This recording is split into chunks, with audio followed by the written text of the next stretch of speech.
Which social media platform should I be focusing on in 2025 to generate more sales?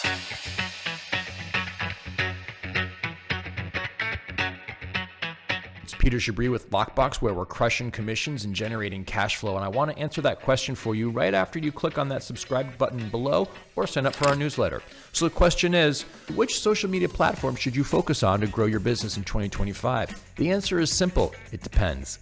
It really depends on who your target demographic is, right? Because different generations are more accustomed to and use different platforms. The research from sproutsocial.com tells us that those that are under the age of 30 are focused exclusively, almost, as you may very well know, on TikTok. Now that changes very much between the 30 to 39-year-old demographic. This is interesting. It's almost tied completely between, interestingly enough, number one, LinkedIn, number two, is Twitter, X, and number three is Instagram. So that demographic, that 30 to 40, they're using a bunch of different platforms almost equally. From 40 to 49, that's definitely the land of Facebook. Certainly, clearly, they're number one, and their number two most used is Instagram. So for under 30, it's TikTok. For 30 to 39, it's Instagram and LinkedIn. And for basically 40 plus, it's Facebook. Now, interestingly, Facebook gives you the most bang for your buck across all of those different demographics if you want to reach all of them. However, TikTok is really, and Instagram to a lesser extent, that is where new generations are spending more and more time. So if you're focused on generations that are going to grow with you in your business, you want to be on Instagram and TikTok primarily.